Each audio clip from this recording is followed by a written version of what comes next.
नमस्कार। आज बात करते हैं विटामिन डी की। ये एक ऐसा टॉपिक है, मतलब कई लोग सप्लीमेंट लेना शुरू करते हैं, धूप भी सेकते हैं, डाइट बदल देते हैं, पर फिर भी वो थकान, वो सुस्ती, वो जाती ही नहीं। तो सवाल ये है कि आखिर ऐसा होता क्यों है? हाँ, ये बहुत आम समस्या है। लोगों को लगता है विटामिन डी ले लिया तो सब ठीक हो जाएगा, पर ऐसा होता नहीं है अक्सर। बिल्कुल। और इसी पर हमारे पास विटामिन डी संपूर्ण समाधान व उन्नत रहस्य से कुछ काफी दिलचस्प जानकारी है। इसी से हम आज समझने की कोशिश करेंगे कि आखिर ये विटामिन डी का लेवल सही क्यों नहीं हो पाता और इसे बेहतर बनाने के एडवांस तरीके क्या हो सकते हैं। हाँ, देखते हैं क्या कहती है ये जानकारी। इसमें देव की एक कहानी दी है। एक एंटरप्रेन्योर है, जिम भी जाता है। उसने विटामिन डी लेना शुरू किया, लेवल भी ठीक हो गया, 42 NG/ml तक पहुंच गया। लगा कि बस प्रॉब्लम सॉल्व हो गई। अच्छा। लेकिन कुछ ही टाइम बाद फिर से वही सुस्ती लौट आई और लेवल भी चेक कराया तो वो नीचे आ गया। ओ, तो गड़बड़ कहाँ हुए? पता चला कि कई छोटी छोटी बातें थीं जिन पर ध्यान नहीं गया।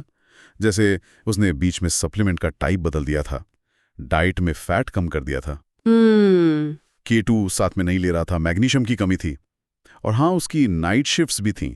तो कई चीजें एक साथ हो गई। समझी। तो मतलब सिर्फ गोली लेना ही काफी नहीं है, बहुत सी और बातें हैं। हाँ, बिल्कुल। तो चलिए इसी जानकारी को थोड़ा और खोलते हैं।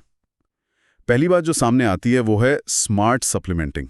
मतलब सिर्फ D3 लेना नहीं, कैसे लेना है। हाँ। जैसे जानकारी कहती है कि D3 का प्रकार बहुत महत्वपूर्ण है।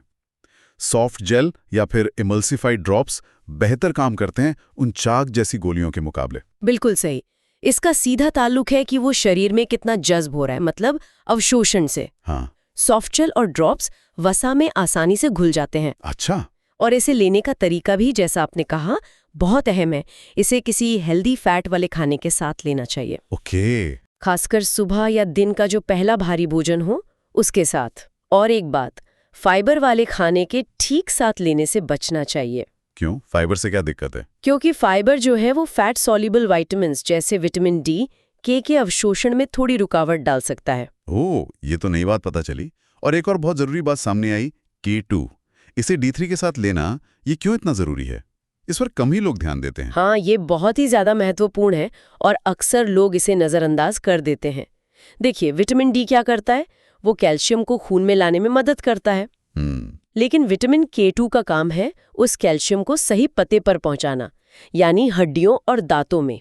अच्छा। अगर K2 नहीं है तो खतरा ये रहता है कि वो कैल्शियम हड्डियों में जाने के बजाय खून की नलियों, मतलब धमनियों में जमना शुरू हो जाए। अरे। हाँ, जिससे आगे चलकर कैल्सिफिकेशन यानी धमनियों के सख्त होने का रिस्क बढ़ जाता है। तो ये सिर्फ विटामिन डी के असर की बात नहीं, ये सुरक्षा का भी सवाल है। ये तो बहुत जरूरी पॉइंट है। अच्छा, और फिर मैग्नीशियम का भी जिक्र है, उसे तो गुमशुदा कड़ी या मिसिंग लिंक कहा गया है।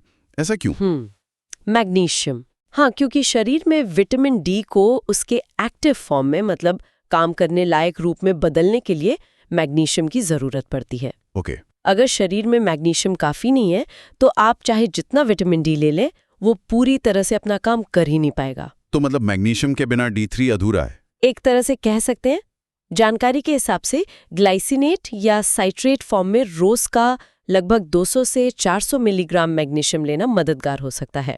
और इसमें ओमेगा-3, जिंक, अश्वगंधा, इनका भी जिक्र है। हाँ, ये सहायक तत्व हैं।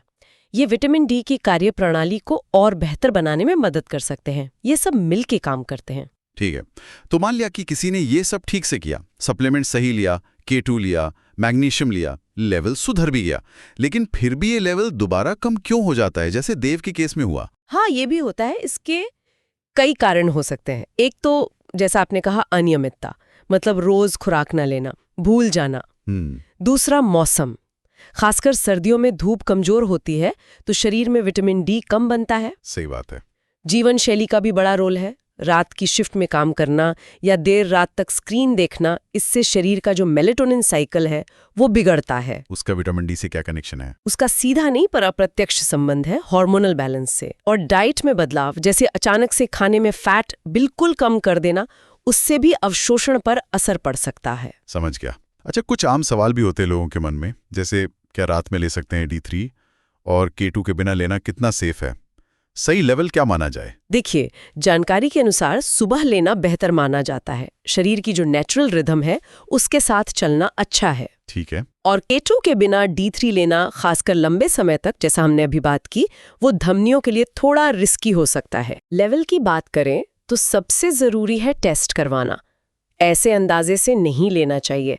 टारगेट रखें 40 से 60 mg/ml के बीच का, और अगर डोज बदल रहे हैं तो हर 3-4 महीने में दोबारा टेस्ट करा लेना अच्छा रहता है। और जो लोग शाकाहारी हैं उनके लिए क्या? क्योंकि D3 ज्यादातर नॉनवेज सोर्स से मिलता है, और अगर कोई 5000 IU जैसी हाई डोज ले रहा है फिर भी कमी है, तब क्या? हाँ, शाकाहारियों के लिए लाइकेन नाम की एक काई होती है, उससे बना वीगन D3 एक अच्छा विकल्प है। D2 भी आता है पर वो उतना असरदार नहीं माना जाता। अच्छा। और अगर हाई डोज के बाद भी लेवल नहीं बढ़ रहा तो फिर कुछ चीजें देखनी होंगी। कहीं फैट का एब्जॉर्प्शन, मतलब वसा का अवशोषण ही ठीक से नहीं हो रहा, या फिर मैग्नीशियम, K2 जैसे जो साथी तत्व हैं उनकी कमी तो नहीं, या फिर खुराक लेने में ही कोई गड़बड़ है, अनियमितता है। कई पहलू हैं। जानकारी में लाइफस्टाइल के हिसाब से भी कुछ सुझाव दिए गए हैं, जैसे जिम जाने वाले, 35 से ज़्यादा उम्र की महिलाएं, रात की शिफ्ट वाले, या जो लोग कपड़ों से ज़्यादातर ढके रहते हैं, उनकी ज़रूरतें अलग हो सकती हैं। बिल्कुल, हर किसी की ज़रूरत एक जैसी नहीं होती। और कुछ प्रैक्टिकल टिप्स भी दी गई हैं, जैसे अपने सप्लीमेंट्स को ट्रैक करना। आजकल ऐप्स आती हैं, उनकी मदद ले सकते हैं। हाँ, वो रिमाइंडर दे देती हैं। हाँ, और रोज थोड़ी देर धूप लेने की आदत डालना, भले 15-20 मिनट ही सही। एक सिस्टम बताया गया है, टेस्ट स्टैक ट्रैक। वो क्या है? मतलब पहले टेस्ट कराओ, फिर जरूरत के हिसाब से सप्लीमेंट्स का एक स्टैक बनाओ, जैसे D3, K2, मैग्नीशियम, और फिर 90 दिन तक उसे ट्रैक करो कि क्या असर हो रहा है, लेवल कितना बदला। दिलचस्प तरीका है। हाँ, और इसे लेने के कुछ अच्छे तरीके भी सुझाए हैं, जैसे गोल्डन मिल्क, हल्दी, घी और उसमें D3 ड्रॉप्स डालकर। लेकिन कैफीन वाली चीजों या फाइबर स्मूदी के एकदम साथ लेने से बचना चाहिए। अच्छा, तो कुल मिलाकर इस पूरी बातचीत का सार ये निकलता है कि विटामिन D को ठीक करना सिर्फ एक गोली गटकने का काम नहीं है। बिल्कुल नहीं। सप्लीमेंट कौन सा ले रहे हैं, कब ले रहे हैं, उसके साथ K2 और मैग्नीशियम जैसे साथी ले रहे हैं या नहीं, और आपकी अपनी लाइफस्टाइल कैसी है, ये सब कुछ मायने रखता है। और जैसा कि जानकारी बार बार जोर देती है, रेगुलर टेस्टिंग बहुत जरूरी है। हाँ, बिना जांच के अंधेरे में तीर चलाने जैसा है। सही कहा। और एक विचार जो इस पूरी चर्चा से मेरे मन में आ रहा है, और शायद सोचने वाली बात है, जानकारी में वसा के खराब अवशोषण और ओमेगा 3 की जरूरत की तरफ इशारा किया गया है। तो क्या ये मुमकिन है कि विटामिन D की कमी के पीछे कोई और गहरी वजह छुपी हो, जैसे कि आंतों का स्वास्थ्य ठीक ना होना, या शरीर में कोई अंदरूनी सूजन चल रही हो? मतलब जड़ कहीं और हो सकती है। हाँ, बिल्कुल, जिससे सिर्फ सप्लीमेंट बदलकर या डोज बढ़ाकर ठीक नहीं किया जा सकता।